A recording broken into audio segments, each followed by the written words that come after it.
जो होता है वह अच्छे के लिए होता है। एक बार की बात है, एक राजा तलवारबाजी कर रहा था तो अचानक से उसके उंगली में कट लग गया। तो पास खड़े मंत्री अचानक बोल उठे, राजा साहब चिंता ना करें, जो होता है अच्छे के लिए होता है। यह सुनते ही राजा को गुस्सा आ जाता है। राजा उस मंत्री को कारागृह में बंद करने का आदेश देता है और बोलता है, इसको फांसी पर चढ़ा दिया जाए। यह सुनकर मंत्री घबरा गया। उसने राजा से निवेदन किया, महाराज, मैंने आपके यहाँ इतने वर्षों तक काम किया है, क्या आप मेरी अंतिम इच्छा पूरी नहीं करेंगे? राजा बोला, ठीक है, बताओ क्या है तुम्हारी अंतिम इच्छा?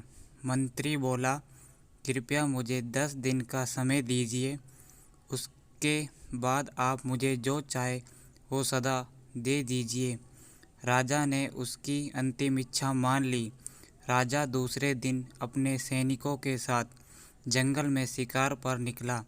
जंगल के बीच में राजा अपने सैनिकों से बिछड़ गए और रास्ता भटक गए। रास्ता ढूंढते हुए राजा वनवासियों के बीच पहुंच गए, जो बलि देने के लिए किसी को ढूंढ रहे थे। वनवासियों ने राजा को पकड़ लिया और वन की देवी को बलि देने के लिए ले गए। बलि देने की सारी तैयारियां पूरी हो गई। जैसे ही राजा को बलि देने के स्थान पर जाया गया, वहां खड़े बुजुर्ग की नज़र राजा की खंडित उंगली पर पड़ी। उसने आवाज़ लगाई कि यह तो खंडित है, इसकी बलि नहीं दी जा सकती। तो वनवासियों ने राजा को छोड़ दिया। राजा जैसे तैसे वहां से निकला और अपने राज्य पहुंचा। सबसे पहले कारागृह में अपने मंत्री से मिलने पहुंचा।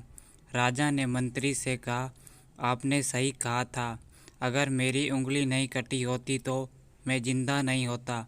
यानी जो होता है वो अच्छे के लिए होता है। राजा ने फिर पूछा, मेरा तो फ़ायदा हुआ, लेकिन आपका कैसे फ़ायदा हुआ? मैंने तो आपको सज़ा दी। मंत्री बोला, मैं आपके साथ शिकार पर हमेशा रहता हूँ, उस दिन भी रहता, लेकिन मेरे खंडित नहीं होने के कारण मेरी बलि चढ़ जाती, इसलिए मेरे साथ भी जो हुआ अच्छा हुआ। राजा प्रसन्न हुआ, लेकिन छोटी सी बात पर मंत्री को सज़ा देने का दुख भी हुआ।